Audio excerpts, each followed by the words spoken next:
begin my robin by applying clean water to make my paper wet. I do this in the shape of the robin.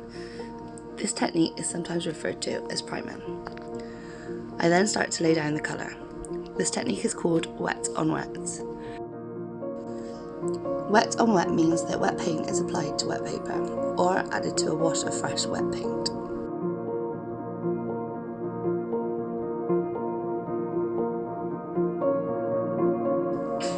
Wet on wet painting results in beautiful fluid effects, which watercolours are well known for. The basic rule of water paint is that the paint will follow the water, so make sure your shape's right.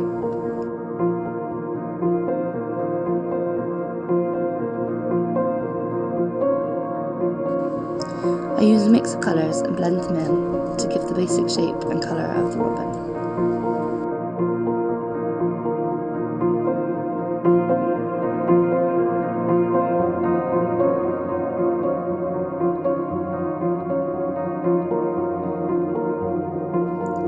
Wet and dry technique simply means that you're applying wet paint onto dry paper, or wet paint onto an area of dry paint. A wet on dry painting technique tends to give you more control over your brush strokes and the applied paint. If you load your brush with wet paint and paint on dry paper, you get a shape which has hard edges, but with flow and liquid paint in the middle. When working wet on dry, watercolour doesn't flow beyond the dry edges of the form you painted, unless you push the paint around with more paint or water. This gives you full control over the shapes you paint and is best for those detailed parts of your picture.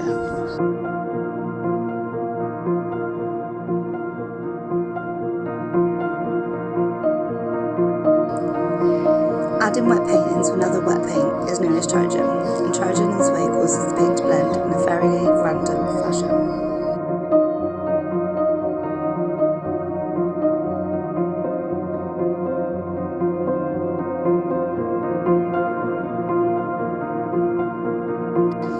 Charging injects new colour into an already wet wash. It can give you more depth to a colour.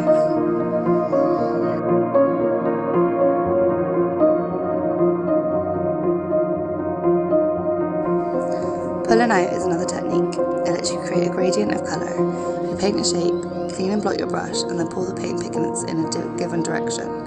You get a progressive change in colour from dark to light.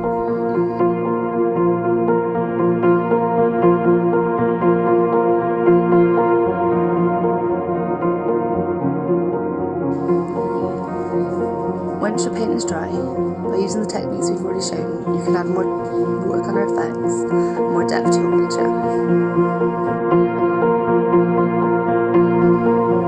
Here I just load my brush with paint and start splashing. This is just to give an effect that I wanted to use on this picture.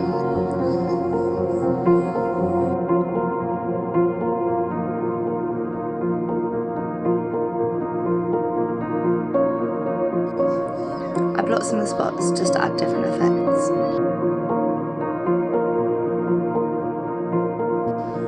Using the wet on dry technique, I add the details to the face.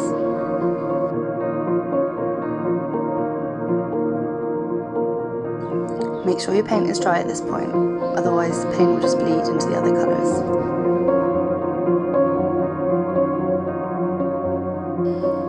Again, I'm just playing with the paint to add different effects.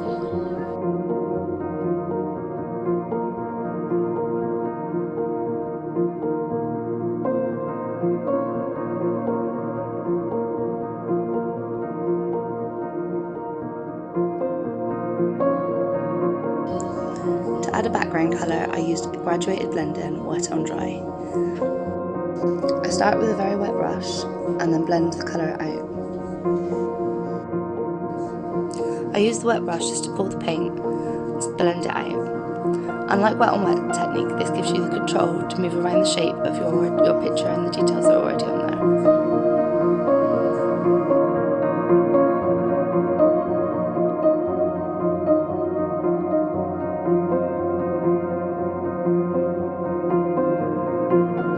Once your painting is totally dry, you can use the felt tip to add a quote or any other details you wanted to add.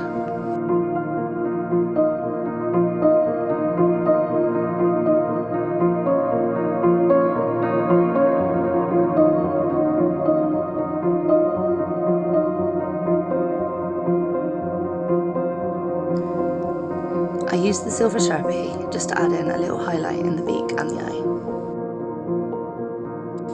Am I done?